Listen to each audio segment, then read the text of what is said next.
Welcome to the Social Lens and thank you for watching. The South African hospitality industry has long been a cornerstone of the country's economy, employing thousands of workers and providing essential services in restaurants, hotels, and cafes. However, despite its economic contributions, the sector has increasingly come under scrutiny for what authorities describe as widespread exploitation and disregard for labor laws. Over the past week, this scrutiny reached a climax when a multidisciplinary task force, led by the Department of Employment and Labor, initiated a nationwide blitz targeting nearly 2,000 restaurants suspected of violating South Africa's labor laws. This initiative, spanning 4 days from September 17 to September 20, 2024, represented one of the most comprehensive and coordinated efforts by the government to enforce compliance within the hospitality industry. The blitz involved not only the Department of Employment and Labor, but also the South African Police Service, the Department of Home Affairs, and the Bargaining Council, among other entities. Together, these organizations sought to expose and rectify violations of the Basic Conditions of Employment Act, BCEA, the National Minimum Wage Act, NMWA, the Occupational Health and Safety Act, OHSA, and other pivotal labor regulations. The revelations unearthed by the inspectors during the blitz were nothing short of alarming, with nearly half of the inspected restaurants found to be flouting various aspects of South Africa's labor laws. From underpayment of workers to excessive working hours and inadequate safety standards, the inspections brought to light a hospitality industry fraught with exploitation. On Tuesday, September 17, 2024, the Department of Employment and Labor formally launched its much-anticipated national blitz. Millie Reuters, the department's chief inspector for occupational health and safety, addressed the media and provided an overview of what was to come. According to Reuters, the restaurant industry had become a problem sector, characterized by rampant non-compliance with various labor laws. While proactive and reactive inspections had been a routine part of the department's work, the increasing reports of exploitation in the hospitality sector necessitated a more aggressive and coordinated approach. The scope of the operation was unprecedented, with nearly 2,000 restaurants across South Africa targeted for inspection. The task force, comprising over 1,900 inspectors, was poised to assess the extent to which restaurants were adhering to regulations concerning working conditions, wages, and safety. The sector has become a matter of focus due to its high-risk nature, said Reuters, adding that the integrated approach involving multiple government departments was designed to ensure that every aspect of labor compliance was scrutinized. The first day of inspections saw a flurry of activity across the country, with inspectors fanning out to restaurants in urban and rural areas alike. The task force's primary focus was to test compliance with the Basic Conditions of Employment Act, which governs issues like working hours, rest periods, and overtime. Other key areas of focus included the National Minimum Wage Act, which mandates a minimum hourly wage for all workers in the country, and the Occupational Health and Safety Act, which ensures that workplaces meet adequate safety standards.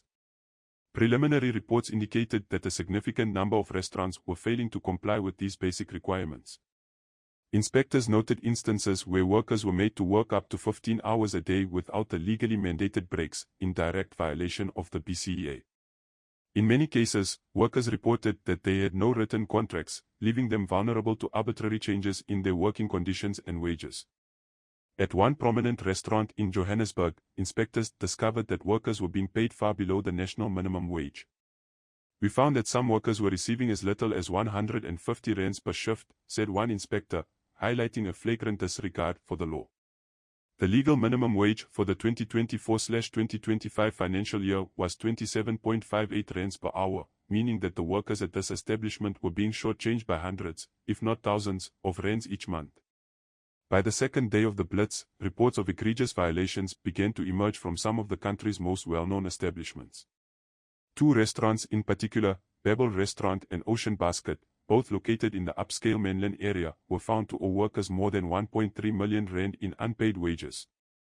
The joint inspection operation carried out at these eateries involved not only the Department of Employment and Labor but also the Directorate for Priority Crimes Investigation, known as the Hawks, the Department of Home Affairs, and officials from the Bargaining Council. At Babel Restaurant, inspectors uncovered a staggering number of labor violations. Workers reported that they were compensated primarily through tips and commissions, a practice that contravenes the National Minimum Wage Act. According to the department, many workers at Babel were receiving as little as 150 rands per shift, with some earning no more than 300 rands per week, an amount far below the legal minimum. Waiters and waitresses, in particular, were disproportionately affected, with many of them working shifts that stretched from 12 to 15 hours a day. The inspectors also found that Bebel's workers were owed more than 271,984 rands in back pay for cleaners and an additional 295,547 rands for waiters and waitresses. Minister of Employment and Labour Nomakosazana Meth, in a public statement, decried the situation, noting that the exploitation of workers in such high-end establishments was particularly disheartening. It is unconscionable that a restaurant in a place like Menlyn, which caters to a wealthy clientele, would exploit its workers to this extent, she said. Similarly, Ocean Basket, a popular seafood chain, was found to be in gross violation of labor laws. Inspectors determined that workers at the restaurant were being underpaid, with many of them not receiving the legally mandated minimum wage. Like Bebel, Ocean Basket was ordered to rectify the situation immediately and to pay the back wages owed to its employees. As the Blitz progressed into its third and fourth days, it became clear that the problems uncovered at Bebel and Ocean Basket were not isolated incidents. From Cape Town to Durban, inspectors reported a pattern of non-compliance with labor laws across the restaurant industry.